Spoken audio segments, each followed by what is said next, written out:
Hi everyone, this is Chris Stewart here with training footage from December 29th, 2014.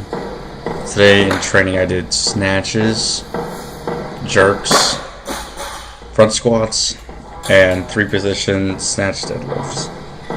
So this is the first, basically this is a Monday training session and it's the first time I'm back training post Christmas break. I took 10 days off to go home and see my family and stuff. I didn't get any training in there. I worked on ankle mobility stuff during the break, but otherwise I kind of separated myself from weightlifting for a little bit, took some time off to recover physically and mentally. So it looks like we're going to be running, well, we're doing triples on snatches here, so we're doing a little bit more volume. The things I'm trying to work on with these snatches is getting under that bar faster, so really dropping once I feel like I've completed that second pull instead of over pulling, which I have a bad habit of doing.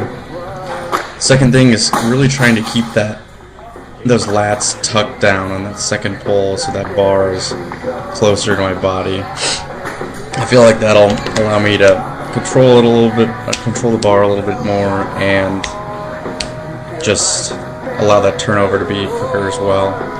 I feel like I kind of lose back tightness through the middle of the pull. With these snatches, the first about 3 sets of these felt like crap, and that's not really to be surprised. Whenever you take an extended time off, you're going to be coming back, and I missed a lot of lifts. You're going to miss a lot of lifts, and I probably missed, I think, at least 1 snatch on these sets of 3 on my first 3 sets out of 5. I really felt like it was improving as I went along. Sets 4 and 5 felt pretty good, and I felt like I was kind of getting back in the groove of things. 70 kilos on the bar here, so that's about 154 pounds. It's just, I have this kind of trade-off going on right now. It's lighter weight, which allows me to, I'm strong enough to almost effortlessly get underneath that bar and like catch it in a power snatch instead of a full snatch. See, I think this is set 4 you're seeing here, these snatches, and I felt like that one was a lot better.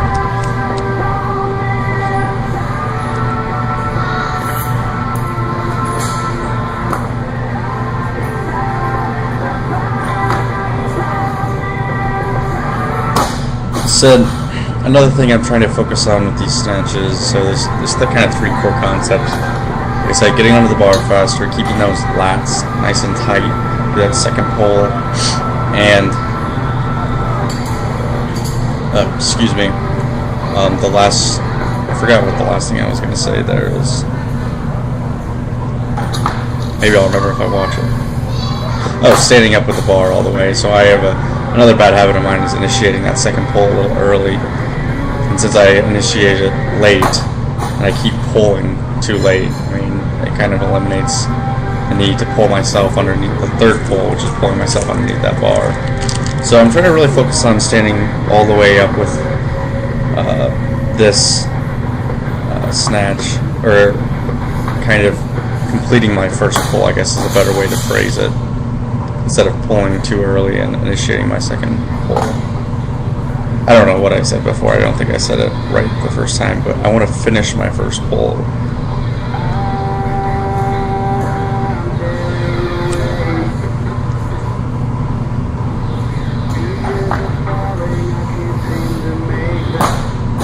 Looks like on that one I might have started pulling a little too early. Again. So, jerks now. Big thing I was focusing on today with the jerks is kind of pushing myself underneath that bar after I explode with it. And a habit I have with jerks is my coach tells me is I think kind of paraphrasing what he tells me, is he says I only generate enough speed on that bar to barely get under it, and when I get to heavier weights that's not going to work out well for me.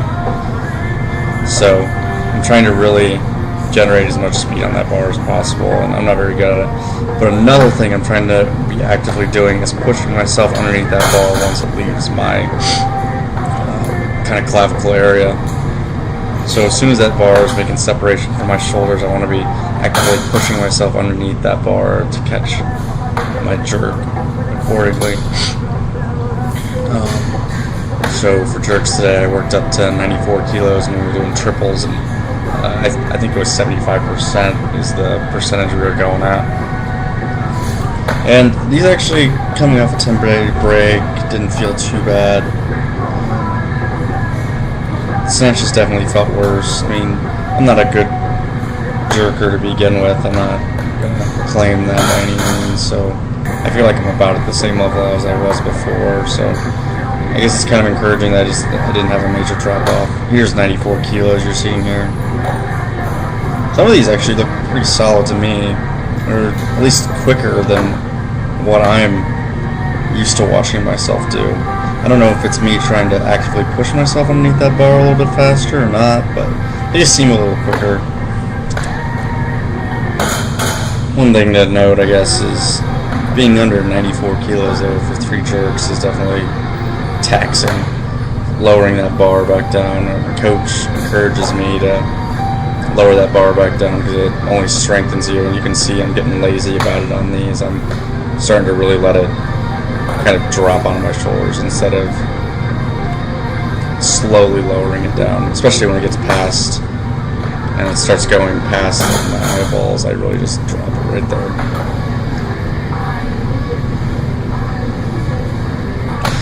The splits, though, they felt pretty comfortable today. I mean, a few of these I left out in front of me, the bars, but I felt comfortable in my splits.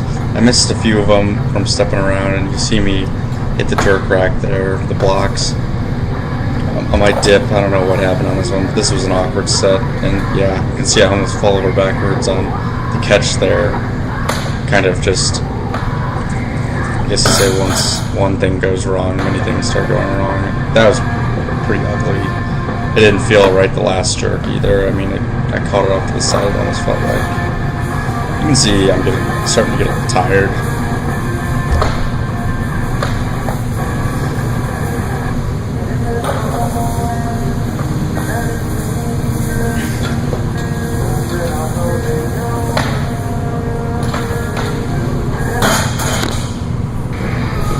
And I think that's my last set of them. So next thing is front squats, and I try to make them a little bit more difficult by pausing at the bottom. My coach encourages me to do that as well because he believes it makes you stronger, and I tend to agree with them. I also get SI joint irritation going on if I try and use that stretch reflex too much out of the hole. So it's really a good exercise for me to remember to stay tight throughout the entire lift, especially at the bottom, which I end up kind of allowing myself to loosen up to use more stretch reflex, which I think is probably leading to SI joint issues, like I mentioned before. But I was pretty impressed with the front squats coming up a 10-day break. I thought my strength would be a little weaker.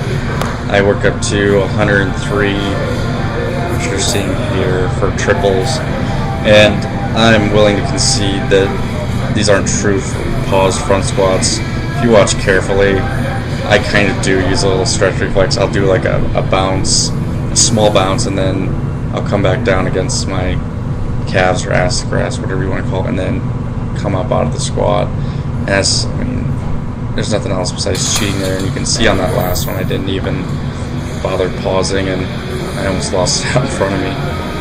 So, I mean, I guess the intentions are good while the execution isn't 100% there. See, that one right there, that was a pretty solid pause front squat.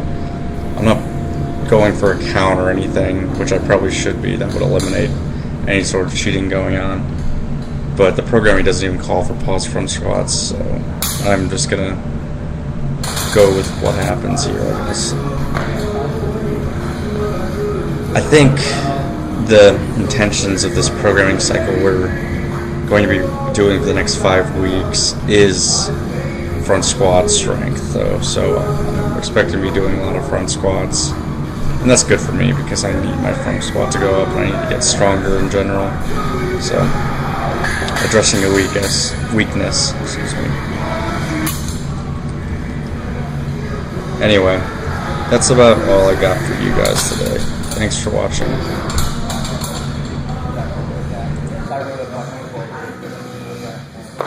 Did that, and they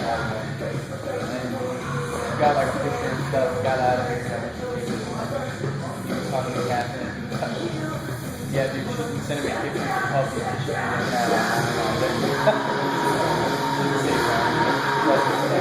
don't know what they're talking about.